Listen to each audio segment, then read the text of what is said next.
예, 여러분 안녕하세요. 오늘은 의료인문학 2 12번째 수업입니다. 이번 학기에 말씀드렸다시피 우리가 환자 중심 의학이라는 주제를 가지고 얘기를 하고 있죠. 근데 그 중에서 이제 페미니즘이라고 하는 주제가 오늘 좀 뜨거운 주제죠. 여성주의. 우리 사회 지금 현재는 페미니즘이라고 하는 것이 조금 그 오늘 얘기하는 맥락과는 좀 다른 관점에서 이야기되고 있죠. 주로 이제 그 미투 운동을 중심으로 해서 페미니즘 논쟁이 진행되고 있는 것 같습니다. 그리고 또 그 아주 레디컬 페미니즘들도 있고요. 또 그것에 대한 비판도 만만치 않습니다. 그래서 굉장히 뜨거운 주제인데 오늘 우리가 다룰 내용들은 그런 어떤 논쟁적인 주제가 아니라요. 세상을 바라보는 관점으로서의 페미니즘입니다. 특히 우리 보건의료, 의학 내에서 여성적인 시각, 여성적인 관점이 어떻게 우리 의학을 풍부하게 할 것인가 하는 그런 관점에서 주로 얘기를 하게 됩니다. 그러니까 좀 논쟁적인 관점에서 보지 마시고요. 페미니즘을 그 여성주의 또는 여성적 관점의 회복, 복권 뭐 이런 관점에서 보아주시기 바랍니다. 그래서 이 여성주의적 관점이 의학을 어떻게 변화시킬 것인가, 그리고 지금 어떻게 이미 여성주의적인 방향으로 의학이 어떻게 크게 흐르고 있는가 하는 것을 보려고 하는 겁니다. 우선 요걸 한번 보시고 넘어가시죠. EBS에서 만든 다큐멘터리 영화인데요. 남자아이와 여성아이의 사람은 누구나 남자로 태어나거나 여자로 태어납니다. 둘 사이에는 분명한 차이가 있지요. 그렇다면 남자와 여자의 차이, 그 핵심은 뭘까요? 다시 아이들은 꿍 다시 꿍 아파. 함께 놀던 엄마가 망치에 손을 다친 척합니다.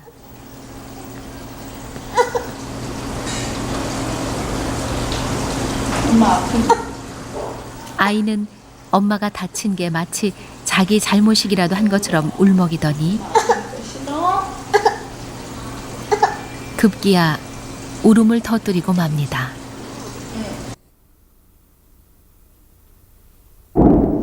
이 아이는 여자아이입니다. 나 엄마 다쳤어. 또 다른 여자아이를 볼까요?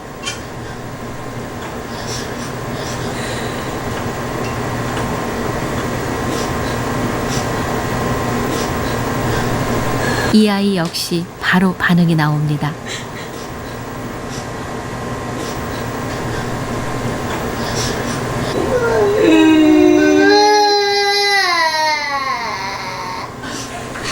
여자아이들은 보통 상대방이 다쳤다면 그 아픔에 공감을 합니다.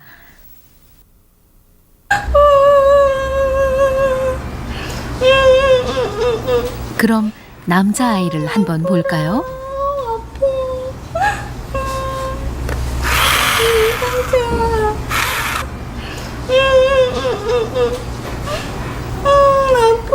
피가 난다고 하는데도 반응이 없습니다.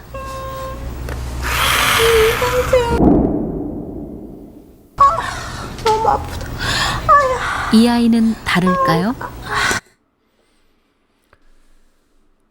자, 이 장면을 좀 보셨죠?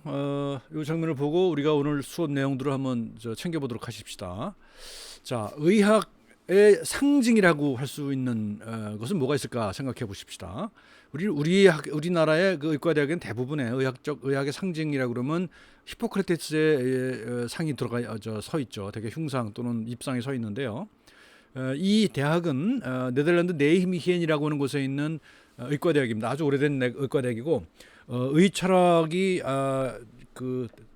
태동한 그런 그 대학입니다. 이 대학에 가봤더니 가서 이제 이 대학의 상징이 뭘까를 한참 캠퍼스를 뒤졌는데 흔히 예상했던 것이 발견이 안 됩니다. 어떤 히포크라테스가 서 있을까 상상을 하면서 갔는데 히포크라테스가 없습니다. 그 대신에 있는 게 이겁니다. 두 개 그 어떤 큰 고풍스러운 건물 앞에 이런 두 개의 석상이 서 있습니다. 석상이 서 있는데 하나는 남신이고 하나는 여신이죠. 이래서 이거 자세히 가 보니까 이렇게 돼 있어요. 그래서 한 신은 아스크레피우스라는 신이고요, 한 신은 희게라고 하는 여신입니다. 그래서 이 대학은 이 의술의 상징으로서 두 신을 보여주고 있죠. 그러니까 아스클레피우스는 남신으로서 치료의 신, 큐어의 신이고요. 희게아는 여신으로서 케어의 신입니다. 그러니까 큐어, 케어라고 하는 두 속성, 의술의 두 가지 속성을 대표하는 그런 상징물들을 가지고 있다는 얘기죠. 그런 겁니다. 자, 오늘 얘기 차례는 였습니다. 보건의료와 젠더. 젠더라고 하는 것이 어떻게 지금 보건의료에 나타나고 있는가 하는 겁니다. 아시다시피 젠더라고 하는 것은 섹스와 좀 다르죠. 성과 다릅니다. 성이라고 하는 것은 주로 어떤 생물학적인 차이를 의미한다면 젠더라고 하는 것은 어떤 거기 사회적이고 문화적인 요소들 또는 정치적인 요소까지 포함하는 그런 거를 그런 성의 정차를 젠더라고 얘기하죠. 그다음에 두 번째는 남성 중심 보건 의료가 어떻게 구성되어 있는가. 우리는 지금 그 안에 있기 때문에 그 내용들 잘 몰라요. 너무 당연한 것으로 여깁니다만 좀 달라진 시선으로 낯설어진 시선을 바라보게 되면은 지금 보건 의료가 굉장히 남성 중심으로 구성되어 있다는 사실을 알게 된다는 겁니다. 그다음에 페미니스트 의학 교육이라고 하는 얘기를 하게 되겠습니다. 그래서 여성주의적인 관점에서 의학을 바라보면 의학 교육을 바라보면 어떻게 달라질 수 있을 것인가 하는 얘기고요. 그다음에 여성 의사의 노동력 이거는 지금 이제 여성 의사의 비율이 점점 높아지고 있거든요. 그래서 점점 여초 현상이 이제 조만간 벌어질 것이다라고 하는 그런 추세를 좀 보여줄 것이고요. 그리고 우리가 젠더 연구라고 하는 게 있죠. 그러니까 주로 사회학이나 뭐 심리학이나 또는 인류학 같은 학문들에서 사회학 또는 저 인문학에서 이 젠더 연구라고 하는 분야가 또 굉장히 커 있거든요. 그래서 그런 것들은 지금 우리 의학 내에서는 별로 관심을 가지고 있지 않지만 그런 젠더 연구에서는 굉장히 많은 새로운 그 관점들이 시선들이 인사이트들이 성찰들이 나오고 있습니다. 그래서 거기서부터 우리 의학 교육은 뭘 배워야 될 것인가 라는 얘기를 좀 하게 될 거고요. 그다음에 이제 이걸 바탕으로 해서 우리가 지금까지 문제점이 이분법적인 사유에 있다는 겁니다. 그래서 이것이냐 저것이냐 흑이냐 백이냐 남성이냐 여성이냐 뭐 이런 이분법적인 사유 적이냐 아군이냐 뭐 이런 이분법적인 사유에 굉장히 우리가 익숙해 있다는 사실들을 이 젠더 연구를 통해서 우리가 거꾸로 우리를 발견하게 된다는 거죠. 그래서 이분법 사고를 어떻게 극복할 것인가에 대한 얘기를 할 것이고요. 그다음에 은유라고 하는 얘기가 굉장히 중요한데요. 우리가 어떤 문자적인 의미보다는 은유를 통한 이해가 훨씬 더 그 실제를 반영하는 가능성이 크다고 하는 얘기거든요. 그래서 은유에 대한 얘기를 할 거고요. 그다음에 의학 교육이 어떻게 달라질 것인가. 보건 의료가 여성화되고 있기 때문에 그렇다고 한다면 앞으로의 의학은 어떻게 달라질 것인가. 그 흐름을 미리 좀 뒤집어보는 그런 시간을 갖겠습니다. 먼저 보건 의료와 젠더입니다. 이건 이제 일반적으로 연구한 내용들인데요. 여성 의사와 남녀 의사와 남녀 환자 간의 관계를 본 겁니다. 여성 의사는요, 남성 의사보다 환자와 함께하는 시간 10%가 더 길답니다. 그러니까 남성 의사들은 금방 말을 끊고 그 진찰을 중단해버리지만 여성 의사들은 남성보다는 10% 그렇게 대단히 큰 건 아닙니다만 10분의 1 정도 더 긴 시간을 환자와 함께한다는 거고요. 여성 환자는 또 마찬가지로 의사와 함께하는 시간 10% 길다는 거죠. 의사가 남성이라 하더라도 여성 의사는 계속 묻고 해서 시간을 10% 정도 연장한다는 얘기죠. 그다음에 여성 의사는 남성 의사보다 말을 40%를 더 많이 한대요. 그러니까 여자는 수다쟁이다라는 말이죠. 여성은 의사도 환자도 마찬가지라는 겁니다. 근데 그 수다쟁이라는 게 우리는 어떤 네거티브한 부정적인 의미로 받아들이는 경향이 있습니다만 그렇지 않습니다. 상당히 긍정적인 의미에서 말을 더 많이 한다는 거죠. 그러니까 말을 더 많이 한다는 얘기는 그만큼 이 소통이 커뮤니케이션이 더 원활하다는 뜻이기도 합니다. 그다음에 여성 의사의 환자. 의사가 여성이고 환자가 남성이든 여성이든 간에 남성 의사의 환자보다 말을 58% 더 한다는 거예요. 의사는 40%더 하고 환자는 58%더 한다는 거죠. 그러니까 그 여성인 경우에 의사는 조금 누구보다 적죠. 설명이 되죠. 그렇죠. 환자는 물어볼 게 더 많잖아요. 물어볼 게 더 많으니까 더 많다는 거예요. 그다음에 여성 환자는 의사의 말을 확인하고 달리 표현해요. 파라프레이즈 한다는 거죠. 선생님이 이렇습니다라고 물어보면 이런 건가요? 라고 다시 물어보죠. 그다음에 이걸 환자 용어로 물어봐요. 그러니까 의사가 그것에 대해서 컨펌을 하거나 하거나 하는 둘 중에 하나가 되겠죠. 그래서 더 명쾌한 설명을 유도한다는 거죠. 그러니까 여성인 경우 남자는 되게 못 알아듣더라도 그냥 넘어가는 경향이 있다는 거죠. 제가 저를 생각해도 그런 것 같아요. 근데 여성 환자의 경우는 조금 더 물어가는 그런 경향이 있다는 겁니다. 그다음에 여성 환자는 의사와 만날 때 어떤 사고지향, 어떤 개념적인 소통을 하기보다는 느낌을 지향하는 거예요. 느낌을 지향, feeling oriented. 느낌을 기반으로 해서 소통을 한다는 얘기입니다. 근데 그래서 그러기 때문에 그 시간도 더 길어지는 거고 만족의 가능성은 더 크다는 겁니다. 그러니까 의미로만 문자적 의미로만 소통할 때는 이런 만족의 가능성이 떨어진다는 거죠. 그다음에 또 이거 중요한 거죠. 남성 의사는 의료 과오와 소송에서 면허를 잃을 확률이 여성 의사보다 5배나 높대요. 5배나. 그렇죠? 소통을 그만큼 덜 한다는 얘기입니다. 소통을 덜 하기 때문에 소송이라든가 의료 과오에 휘말릴 가능성이 크다는 거죠. 엄청나게 큰 차이입니다. 이게 지금 말씀드리는 거가 우리가 흔히 생각하지 못했던 건데 현실이 이렇다는 겁니다. 여러 가지 그 연구를 통해서 밝혀진 내용이에요.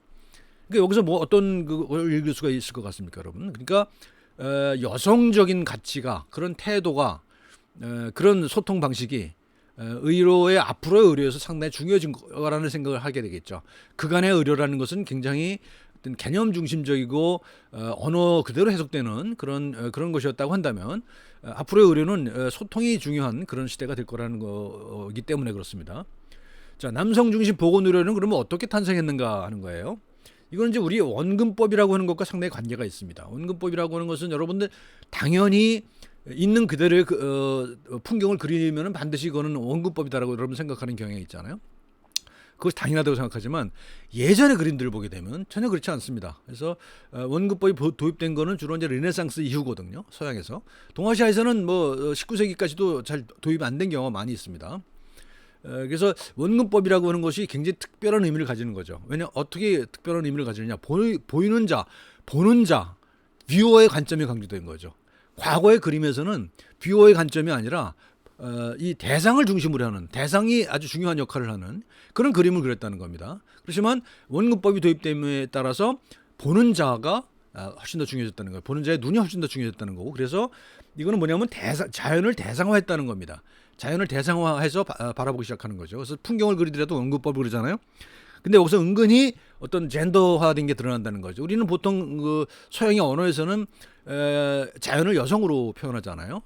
자연을 여성으로 표현합니다. 그래서 그 여성인 자연을 대상화하는 거라는 겁니다. 그래서 이제 여기 나중에 이제 그 여성의 몸이 대상화되는 그런 여러 가지 비판적인 시각도 나옵니다만 오늘은 그 일반적인 의학에 대한 얘기입니다. 여성만을 대상으로 하는 것이 아니라 그다음에 대개는 남성인 화가가 여성인 모델을 그리는 거였죠. 르네상스 시기에 뭐 근대 이전까지만 해도 되게 그랬단 말입니다. 여성 화가는 거의 없었단 말이죠.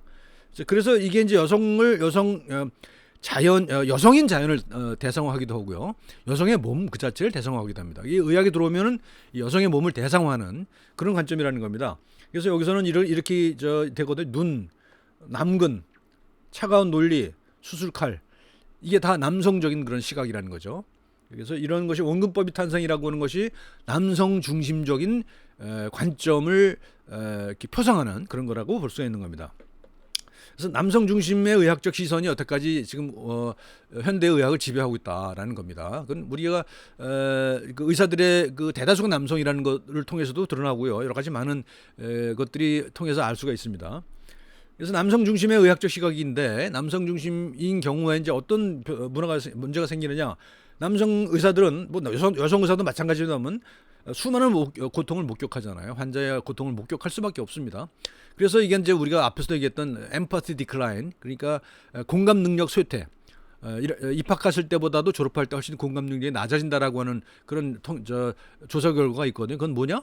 어떤 방어 기제가 작동한 때문이죠. 환자의 고통에 일일이 공감을 하다 보면 내가 아프고 내가 고통을 상처를 받기 때문에 차단하려고 하는 그런 자연적인 경향이 생긴다는 거죠. 그래서 객관화와 거리두기. 그래서 여기가 생기고 엠파시 디클라인이 생긴다는 거죠.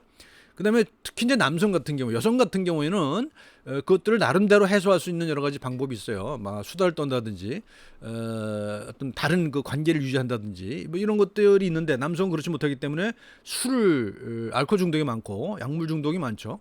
또 번아웃도 그렇습니다. 번아웃. 그래서 소진증후군이라고 그러죠. 우울증도 많고 자살도 많습니다. 그래서 다른 데서 어디 우리나라에서 조사한 바에 의하면은 당신은 행복합니까? 라고 물어봤을 때 일반인들은 60% 이상이 그렇다고 대답한 반면에 의사들은 40% 정도밖에 그렇다고 대답하지 않았다는 그런 결과가 있거든요. 그러니까 이거는 뭐냐면 의사들이 타인의 고통을 목격함에 따라서 생기는 어떤 그 방어 기제가 작용한 것이고 그것이 어떤 정신 건강에 해로운 영향을 미치고 있다는 것을 알 수가 있습니다. 그래서 이런 방어 기제 때문에 어떤 거 부작용이 생기느냐 하면 환자의 고통을 그 자체로 받아들이고 공감하려는 그런 유인이 떨어지죠. 그래서 환자의 고통은 그냥 증례, 케이스, 뭐 무슨 질병의 환자, 케이스, 증례. 그래서 보통 우리 지금도 그래요. 병원에서 환자의 이름을 부르기보다는 환자의 질병명을, 진단명을 부르는, 그래서 그 사람을 대표로 하는 그런 경향이 있으나 몇 호의 무슨 뭐 폐결핵 환자 뭐 이런 식으로요. 그래서 그렇게 되니까는 어떤 인간으로서의 환자를 다루기가 점점 더 어려워지는 거죠. 그리고 그 특수성이 아닌 보편적 원칙으로만 환자의 증례를 바라보게 된다는 거죠. 그래서 환자를 치료하는 데 있어서도 그렇고 또는 생명윤리를 논의하는 데 있어서도 그렇다는 겁니다. 생명윤리라고 하는 것은 특정 상황에 처한 어떤 환자의 문제를 다루는 건데 주로 이걸 어떤 똑같은 다른 환자에게 보편적으로 적용될 수 있는 어떤 원칙을 찾아낸다는 겁니다. 그래서 지금 우리가 생명윤리의 이론이라고 하는 것들이 뭐 의무론, 뭐 공리론 있고 그다음에 원칙주의가 있잖아요. 그건 뭐냐? 보편화하는 겁니다. 다른 증례들을 분류를 해서 딱 보편화시켜서 그것에 똑같이 적용하고자 하는 그런 거거든요. 그러니까 여기서는 뭐냐? 맥락이라고 하는 것이 사상될 수가 있고요. 특수성이 사라질 가능성이 큰 거죠. 이것이 남성 중심 보건의료의 문제점이다라고 지적하고 있는 겁니다. 말씀드렸다시피 원근법이죠. 왼쪽 거는 이제 최초의 원근법이 적용된 그림이 서양에서 나온 건데 앞에 있는 사람은 크고 뒤에 있는 사람은 작죠. 당연하게 이제 우리는 그렇다고 생각을 합니다. 근데 우리 조선 시대에 그려진 그림을 보게 되면 이렇습니다. 분명히 여기가 앞이니까 가까운데 앞에 있는 사람은 작게 그리고 그다음 뒤에 있는 사람이 크게 그려져 있죠. 더군다나 요 옆에 있는 아이들은 더 작게 그려져 있죠. 그러니까 거리는 같지만 더 작게 그려지는. 그러니까 이건 뭐겠어요? 이 장면에서 가장 중요한 대상이 뭐냐를 중심으로 이 크기가 결정되겠죠. 그래서 이 사람이 제일 중요한 사람이니까 제일 크게 그리는 뭐 그런 겁니다. 그러니까 대상을 중심으로 구도가 짜여 있다면 원근법 이후는 보는 사람의 관점을 중심으로 구도가 짜진다는 겁니다. 근데 그 관점이 의학에도 들어온다는 거죠. 의학에 들어와서 대상을 객관화하고 대상화하고 그러니까 여기는 대상이 이 사람이 대상이지만 이 사람이 주인인 것처럼 돼 있잖아요. 근데 이런 원근법 이후에 의학은 대상과 주체가 분리되는 그런 그 변화를 겪고 있다는 얘기입니다. 자, 페미니스트 의학 교육입니다. 페미니스트 의학 교육은 주로 증례에 대한 여성주의적 접근인데 아까는 남성 중심인 경우에는 증례 케이스로만 다루죠. 그러니까 특정한 질병, 특정한 진단으로 분류되는 그런 케이스의 일반적인 현상을 다룬다고 한다면 여성주의 접근은 그것을 어떤 구체적인 상황 속에서 바라본다는 겁니다. 그래서 부성이 아닌 모성이고요.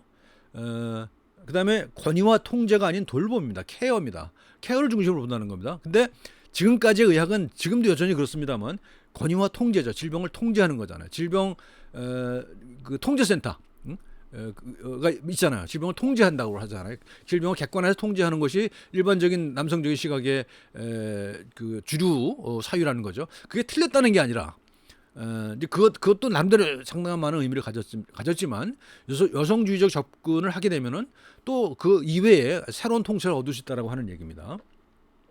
그래서 여성주의 학자인 식소라고 하는 분은 모유로 쓰는 증례라고 그래요. 그러니까 잉크로 쓰는 증례가 아니라 모유로. 어머니의 그 모성으로 그 증례 써나간다는 거예요. 환자가 어떤 고통을 겪었을 때 그 고통을 여성의 관점에서 돌보는 케어라의 돌봄 제공자의 관점에서 기록을 한다는 거죠. 남성주의 접근 같은 경우는 객관화된 사실들만 기록한다면 여성주의 관점에서는 그 증례를 앓고 있는 환자의 구체적인 그 상황, 그 전후좌우 맥락 뭐 이런 것들을 다시 살펴본다는 거죠. 그래서 남성주의에서는 선택을 하게 되죠. 뭐 디퍼런셜 다이어그램을 있을 때 간별 진단을 막 하고 그 중에서 하나를 선택하죠. 치료법을 쫙 나열해서 이게 좋을까 저게 좋을까 선택을 합니다. 근데 여성주의라고 해서 그런 선택을 안 하는 건 아니지만 기본적으로는 돌봄의 논리라는 겁니다. 어떻게 이 사람을 돌보았을 때 가장 효과적이겠는가, 이 사람의 고통을 가장 효율적으로 줄여줄 수 있겠는가 하는 돌봄의 논리가 중심에 있다는 겁니다. 페미니즘의 경우에 그런 겁니다. 자, 그다음에 여성 의사의 노동력을 보겠습니다. 굉장히 큰 변화가 있습니다. 보면은요, 저도 이걸 보고 깜짝 놀랐는데 2008년도의 통계입니다. 스페인과 같은 전체 의사 모든 연령군의 의사의 의사 중에서 여성의 비율이에요. 스페인은 47.5%, 50% 육박하고 있죠. 영국 41, 미국이 좀 작고요. 한국이 22.6%밖에 안 됩니다. 2008년 통계가. 그러니까 한국이 가장 작아요. 그렇지만 이 증가의 추세는 아주 뚜렷합니다. 스페인 같은 경우는 2000년에서 2008년까지 60에서 63.8%로 갔고요. 그러니까 35세 미만이니까 35세 미만. 그러니까 젊은 의사들 같은 경우는 이거 봐요. 여기 보면 벌써 스페인 같은 게 60% 아니에요? 절반 이상입니다. 젊은 의사들은 여성이 훨씬 더 많다는 거죠. 스페인 같은 경우에 다른 나라는 뭐 아직은 그렇게 안 가요. 프랑스도 이제 50 절반을 넘었어요. 이태리도 절반이고요. 그리고 지금은 뭐 63%로 가고 있단 말이죠. 그러니까 점차적으로 이렇게 이런 추세를 보이고 있습니다. 미국도 작지만 점차적으로 여성 의사의 비율은 높아지고 있다는 거죠.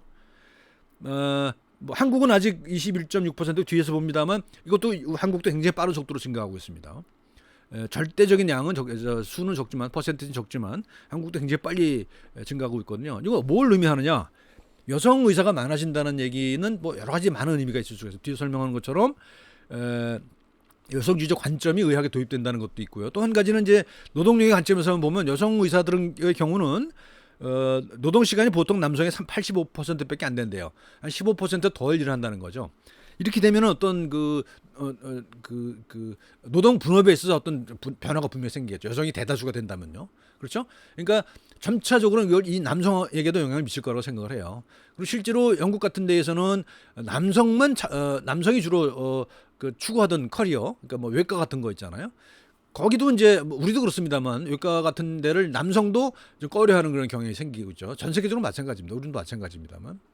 그러니까 그런 큰 변화가 좀 있다는 얘기입니다. 한국 통계거든요. 2008년에서 2019년 동안 여성 면허자 수는 이렇게 해서 21.6%에서 26.1%로 4.5%포인트가 늘어났어요. 치과의사도 3.0%, 한의사는 6.7%포인트가 올라갔습니다. 절대적인 수에서 아직까지 가장 여성 비율이 높은 데는 치과의사도 27.5%. 이게 점점 높아지고 있다는 겁니다. 점점 높아지고 있고 이 추세는 아마 더 가파르지지 않을까 그런 생각을 합니다. 제가 학교에서 봐도 여학생 수가 굉장히 많다는 걸 느끼거든요. 자, 그다음에 이제 전문의에서 비율을 보면 아직도 남녀 차이가 굉장히 큽니다. 병리과는 여성이 55%고요. 그다음에 진단검사의학과 절반 이상, 소아청소년과 거의 절반, 뭐 영상의학과 뭐 이렇고 점점해서 정형외과는 아주 0.7%밖에 안 된다는 거죠. 그러니까 이런 성차가 있어요. 전공 분야별 성차가 있지만 이런 성차는 점점 줄어드는 추세로 가고 있다. 아직까지는 이렇지만 이것이 점차 아주 빠르게 여성 비율이 높아지는 그런 경향이 있다는 겁니다. 이거는 이제 신입생 입학생 중에서 여성의 비율이거든요. 2015학년도예요. 전체적으로는 약 한 30% 정도가 여성입니다. 아까 앞에서 전체 의사는 뭐 21 내지 24 정도 그 정도였잖아요. 근데 신입생 비율은 이거보다 훨씬 높다는 얘기죠. 그러니까 점차적으로 커지고 있다는 거고요. 치과 의사 비율을 봐도 점차적으로 높아지고 있는 비율을 보이고 있습니다. 뭐 여기 야산이고요. 이건 이제 각 직업별로 여성의 비율입니다. 약사는 처음부터 많았어요. 여성이 훨씬 많았고요. 그다음에 많은 데가 이제 치과 의사입니다. 요건데요. 요건데 26.8%, 의사는 25.1%, 한의사는 그 여성의 증가 폭이 더 커요. 아직은 그 절대적인 그 비율은 많지 않습니다만 한의사들도 굉장히 빠른 속도로 늘고 있다. 여성의 비율이 그런 겁니다. 자, 보건의료 여성화는 어떤 변화 어떻게 설명할 수 있느냐? 두 가지가 관점이 있습니다. 우선은 그냥 단순하게 산술적으로 여성이 이제 의료계에서 여성이 많아짐에도 불구하고 여성이 불평등을 겪고 있다라는 얘기를 할 수가 있겠죠. 그래서 그것은 영미 구조주의라고 얘기하는데 여러분들 아마 많이 느낄 거예요. 학생들도 여성 의사들이 여러 가지 불평등을 경험하는 것은 틀림없는 것 같습니다. 유리천장을 겪고 있고요. 같은 값이라면 남성 의사를 채용하려고 하는 그런 병원들이 많고요. 그렇지만 이것도 굉장히 빨리 변화하고 있다는 거죠. 구조적 불평등 문제가 있어요. 근데 그거보다 더 중요한 것은 이 책에서 주장하고 있는 바는 뭐냐면 보건의료의 본질적 변화와 관련된 문제가 있다는 겁니다. 그러니까 여성 아까 맨 처음에서 테이프에서 보시다시피 아이들조차도 여성과 남성의 차이가 있다는 거잖아요. 공감 능력의 차이가 뚜렷하게 보인다는 거 아닙니까? 그랬을 경우에 여성적인 시각이 의료에 도입됐을 때 굉장히 큰 변화가 올 것이다라는 얘기를 하는 거죠. 그래서 이거는 이제 위에 거는 이제 구조주의적 입장이고 그건 중요한 건 아닙니다. 여기는 포스트 구조주의 입장, 철학적인 사조인데요. 그런 거예요. 그다음에 그래서 이거는 소통 능력, 평등주의, 환자 중심 사유, 심리적 사회 문제에 민감하고 여성 의사가요. 그렇다는 겁니다. 그리고 외자적인 보상, 뭐 임금이라든지 뭐 명예보다도 내재적 만족을 추구한다는 거예요. 여성 의사의 경우에. 이게 모두 다 상당히 긍정적인 영향을 미친다는 거죠. 그래서 그 영미에서는 이 여성의 문제를 구조적 불평등의 문제로 본다면 이 포스트 구조주의에서는요 언어와 의미의 문제로 본다는 거예요. 그래서 의료 활동이라고 하는 것 속에서 벌어지는 여러 가지 그 소통 행위 또는 환자와의 관계 맺음 이런 것들이 새로운 의미, 다른 의미를 가진다는 거죠. 남성 의사가 중심이었을 때와는 다른 그런 새로운 의미로 구조화된다는 거예요. 새롭게. 그래서 언어 구조가 새로 만들어진다는 거예요. 그래서 의학연구 젠더연구소 교육이 젠더연구에서 배울 것은 이런 겁니다. 그래서 뭐 주류 성인 교육학 우리가 이제 의학 교육에서 일반적으로 받아들이고 있는 교육학에서는 남성 중심의 언어라는 겁니다. 가르치고 배우고 하는 지식 전달을 중심으로 하는 그런 언어가 일반적이라는 겁니다. 그리고 영웅적 자율성 이건 앞에서 여러 번 했죠. 영웅적 자율성 닥터 하우스 같은 그런 인물을 중심으로 우리가 생각한다는 거고 또 질병을 치유하는 것을 전쟁의 은유를 이용해서 설명하는 경우가 많죠. 그래서 이런 것이 주로 남성 중심적이라는 것이고요. 또 협동보다는 경쟁을 강조하죠. 남성의 경우에 여성의 경우는 협동 능력이 훨씬 더 뛰어나다고 일반적으로 알려져 있어요. 많은 그 실험 결과에 따라서 이제 증명되고 있습니다. 그다음에 남성 중심의 경우에는 돌봄보다는 정의를 중심한다는 거죠. 정의의 윤리, ethic of justice. 여성 같은 경우는 ethic of care, 돌봄의 윤리를 강조한다는 겁니다. 그다음에 이제 그 남성 같은 경우 개인주의적 학습 이론을 따르는데 여성 같은 경우는 행동적 사회 학습 이론을 따른다 하는 거예요. 그래서 동일성보다 무엇보다 중요한 것은 여성들은 이 차이를 받아들이는 그 똘레랑스라고 할까요? 그런 것들이 남성보다 훨씬 크다는 그런 겁니다. 그래서 여성이 훨씬 더 평화지향적이다. 그래서 다양성을 인정하는 경향도 여성이 더 훨씬 크다는 얘기고 그것들이 이제 의학 연구에서도 또는 의료 실천에서도 받아들여져야 된다는 겁니다. 생물학적 다양성을 받아들여야 되고요. 그 최근에 이제 논쟁적입니다만 퀴어 연구, 뭐 성 정체성 문제에 대해서도 여성이 훨씬 더 똘러런스 관용적이다라고 하는 얘기를 하죠. 그리고 이거는 어떻게 보면 생물학적 다양성이라고 하는 그런 어떤 자연 원리에 따르는 것이기도 해요. 그래서 뭐 아직도 종교적으로 반대하는 사람이 많이 있습니다만 세계적인 추세는 점차적으로 동성 결혼을 인정하는 추세를 가고 있잖아요. 심지어 대만 같은 나라조차도 유교 문화권에 있는 대만조차도 동성 결혼을 인정하는 추세를 가고 있거든요. 근데 우리나라 일부 종교계에서 아주 극렬하게 반대하고 있습니다만 좀 이런 것들 여성주의에서 배워될 것이 그런 게 아닌가. 또는 여성주의뿐만 아니라 생물학 그 자체에서도 배울 수 있는 게 많은 것 같습니다. 근데 성적 지향이라고 하는 것은 어떻게 보면 생물학적으로 결정되어 있는 것일 수가 있는 거거든요. 그래서 뭐 그런 사례를 많이 가지고 있습니다. 우리는 예를 들면 알란 튜어링 같은 사람 예를 들 수가 있죠. 알란 튜어링 같은 사람 아주 현대 컴퓨터에 지대한 공헌을 한 사람이지만 이 사람이 자기가 호모섹슈얼이라고 하는 이유 때문에 뭐 강제로 투약을 받아야 됐고 그래서 아주 이른 나이에 자살해서 죽잖아요. 이런 게 사회적인 손실일 수가 있다는 것이죠. 또 우리가 이제 많은 그 사례를 볼 수가 있죠. 우리가 오늘 또는 뭐 철학계에서 얘기하는 미셸 푸코 같은 철학자, 대단히 훌륭한 철학자인데 이 사람도 호모섹슈얼이었거든요. 근데 그런 사람들을 탄압하고 차별을 지었다고 한다면 그런 철학을 우리는 경험하지 못했을 거란 말이죠. 그러니까 다양성을 인정하는 그런 것들이 필요하다 그런 얘기를 합니다. 그다음에 페미니즘이 우리에게 주는 교훈은 이분법적인 사고를 극복할 수 있다는 겁니다. 일부 극단적인 페미니스트들은 이분법적 사회에서 벗어나지 못하고 있다고 저는 봐요. 그래서 뭐 레디컬 페미니스트들은 반대로 돌려준다고 그러잖아요. 여성이 당했던 걸 남성에게 그대로 돌려주겠다고 반사한다고 하는 생각을 가지고 있는데 그거는 너무 잘못된 생각으로 저는 생각합니다. 그렇게 이분법으로 나눠서 남과 여를 이분법적으로 나눠서 어떤 그 경쟁적인 구도를 만들어서는 해결을 할 수 없다. 해결책을 찾을 수 없다고 생각을 해요. 그러니까 양성평등이잖아요. 예. 양성평등이지 뭐 남성 우월에서 여성 우월로 가는 그런 건 아니지 않습니까? 그래야 되는 건 아닌가요? 그런 생각을 합니다. 그래서 그 남성 중심으로 한 사유의 문제점을 지적해야 됩니다.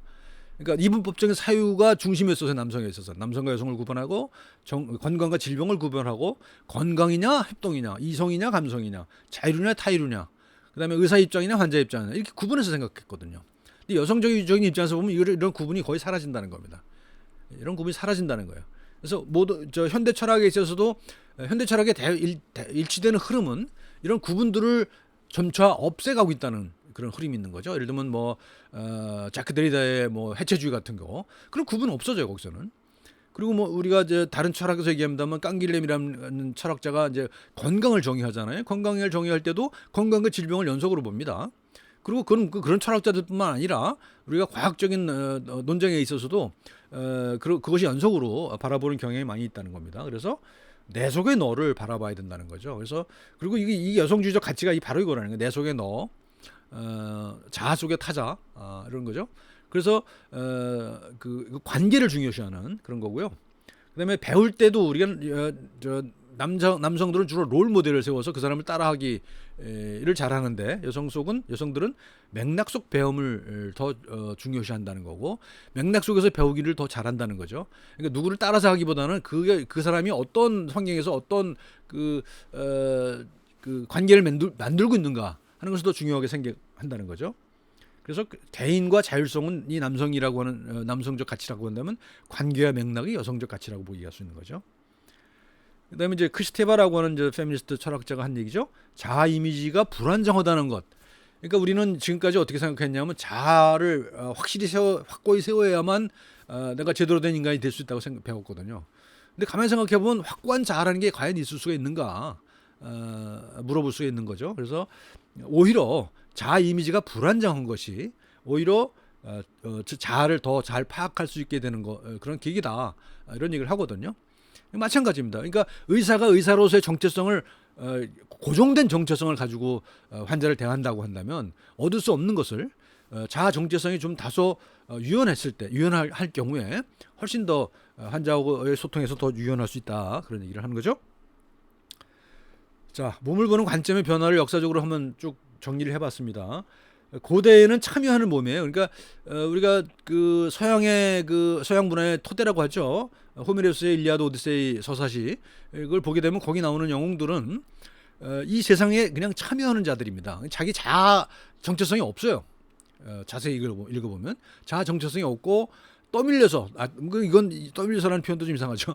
어쨌든 운명에 따르는 운명이라고 하는 것을 긍정하는 그리고 그걸 즐겁게 수행하는 그런 존재들이죠. 그러니까 참여하는 존재예요. 내 몸은 이 우주의 운행에 참여하는 존재입니다.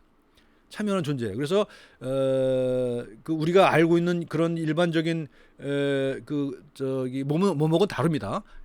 객관화된 대상화된 모목은 다릅니다. 일리아드 오디세이에 나오는 몸은 참여하는 몸입니다. 세계 운행에 참여하는 몸이에요. 근데 이제 객관화되기 시작하죠. 기독교의 성경에서 피조자 아니에요. 우리 몸은 피조자 아니에요. 하나님이 흙을 빚어서 만들었잖아요. 그러니까 피조된 몸이에요. 그러니까 여기서는 어떤 능동성이 사라져 버리죠. 능동적인 행동을 할 그런 그 동기가 사라진단 말입니다.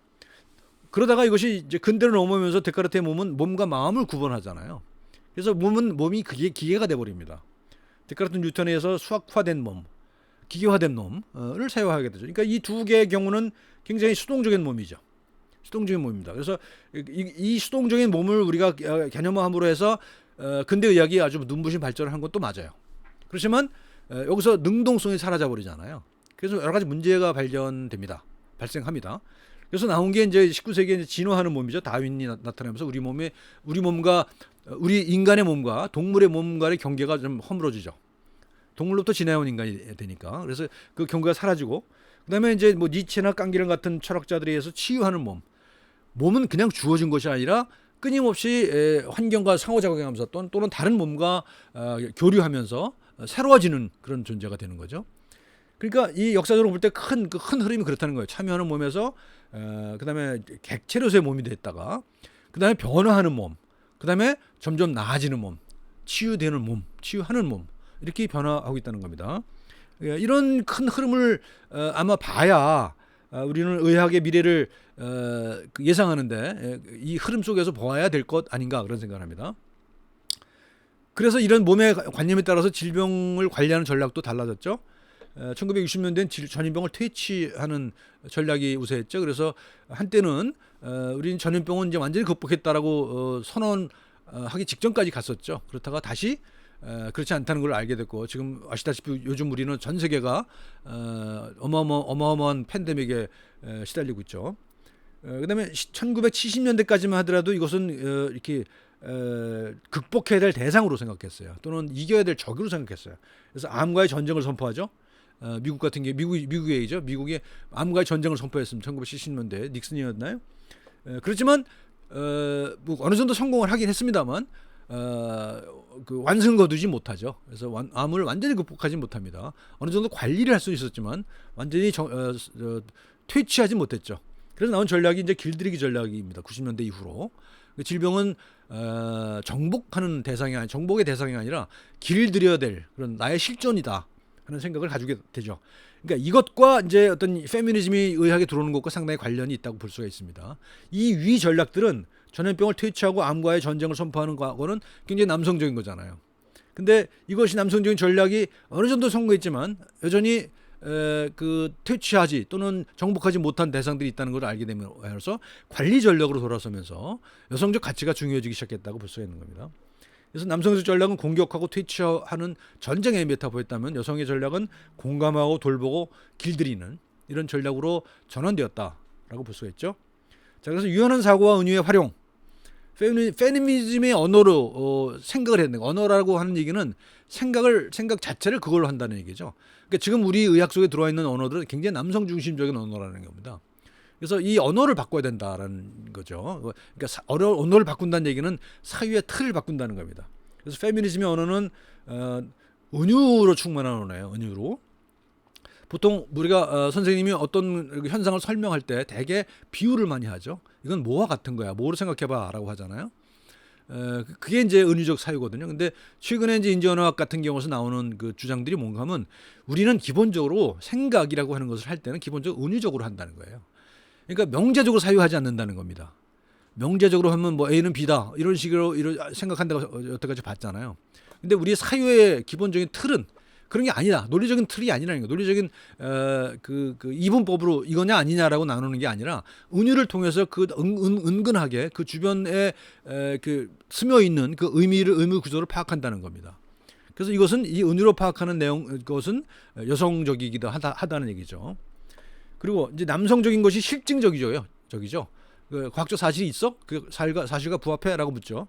근데 여성 같은 경우는 표현의 서사라는 겁니다. 표현주의적인 서사라는 거예요. 어떻게 표현하느냐는 걸 중요하다는 겁니다. 그래서 감각을 또 활용하죠. 여성의 감각이 조금 더 예민하다고 볼 수가 있는 것이죠. 그래서 남성의 경우에 문자를 중심으로 한다면 여성은 이미지로 생각하는 경향이 많다는 겁니다. 그래서 뭐 현대 인지과학에서는 thinking in pictures, 이미지로 생각하는 그런 것들에 대한 연구도 많이 있습니다. 그리고 패턴 인식을 하잖아요. 이컨대 우리가 방사선 영상의학과 의사가 방사선 사진을 보고 질병을 진단하잖아요. 그 상에서 어떤 패턴을 찾아내는 거잖아요. 그것은 이제 패턴이라고 하는 것도 사실은 어떤 유사성의 언어로 볼 수가 있는 거죠.